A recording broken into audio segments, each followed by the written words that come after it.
Hello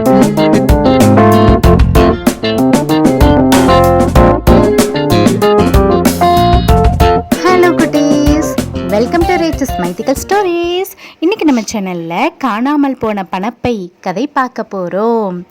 கதைக்குள்ளே போகலாமா குட்டீஸ்?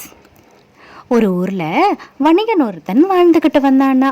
ஒரு நாள் அவன் தங்கிட்ட இருந்த ஆடுகளை விற்று ஒரு பை நிறைய பணத்தோட தன் ஊருக்கு திரும்பி வந்துக்கிட்டு இருந்தானா. திரும்பும்போது அளவுக்கு மிஞ்சின கனவுல மிதந்துக்கிட்டே வந்தானா. இந்த பணத்தை கொண்டு போய் மேலும் நிறைய ஆடுகளை வாங்கி விற்றா நிறைய லாபம் கிடைக்கும், நாம பெரும் பணக்காரனா ஆயிடலாம் அப்படின்னு கற்பனை கோட்டை கட்டிக்கிட்டே வந்தானா. இப்படியே மனக்கோட்டை கட்டிக்கிட்டு வந்துட்டு இருந்தவன் வர்ற வழியில அவனையும் அறியாம அவனுக்கே தெரியாம அவன் வச்சிருந்த பணப்பை கீழே நழுவி விழுந்தெடுத்தான். வீட்டுக்கு வந்த பிறகுதான் பணப்பை காணுங்கிறதையே பார்த்தானா. அதை எண்ணி எண்ணி அவனுக்கு பைத்தியமே பிடிச்சிடும் போல இருந்துச்சான். மறுநாள் அவன் தன் நாட்டு சிற்றரசர்கிட்ட போய் முறையிட்டானா. அரசே, என் பணப்பையே வரும் வழியில தொலைஞ்சிடுத்து, திருப்பி கொடுத்தா 40 பணம் சன்மானமாக கொடுத்துடுறேன். அருள் கூர்ந்த இந்த ஊர் மக்களுக்கு இந்த அறிவிப்பை அறிவிச்சிடுங்களே அப்படின்னு வேண்டு கேட்டுக்கிட்டானா. அரசனும் அந்த மாதிரியே முரசு அரைஞ்சு நாட்டு மக்களுக்கு இதை தெரிவிச்சாராம்.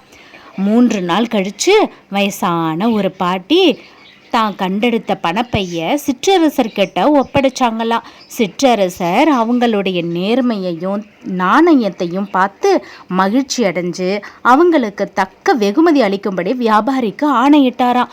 அதுக்குள்ள அந்த வியாபாரி பணப்பைய வாங்கிக்கிட்டு பணம் சரியா இருக்குதா அப்படின்னு எண்ணி பார்த்தாராம். எல்லாம் சரியா இருந்துச்சான். பணப்பைய திரும்பி கொடுத்தவருக்கு சன்மானம் அளிக்கிறதா முன்பு அவர் சொன்னார் இல்லையா? ஆனால் இப்போ அவன் மனம் சட்டுன்னு மாறிடுச்சான். தான் சொல்ல அவன் நிறைவேற்றுறதுக்கு விரும்பலையாம். அதனால அவன் பையில அதிகமாக பணம் இருந்ததாகவும் இப்போ அந்த பையில பணம் குறைவா இருக்கிறதும் அப்படின்னு சொல்லி பொய் சொன்னானா. இதை தெரிஞ்சுக்கிட்ட அரசன் சொன்னபடி வெகுமதி கொடுக்காததுனால ரொம்ப கோபப்பட்டாராம். அந்த வணிகனுக்கு நல்ல பாடம் கற்பிக்கணும் அப்படின்னு நினைச்சாராம். வணிகனே, உன் பையில இப்போ இருந்ததை காட்டியும் அதிகமான பணம் இருந்ததுன்னு சொன்ன இல்லையா? அதனால் இது உன் பையில்ல, வேறு யாருடையதோ தெரியலை, அதை நான் பார்த்துக்கிறேன்.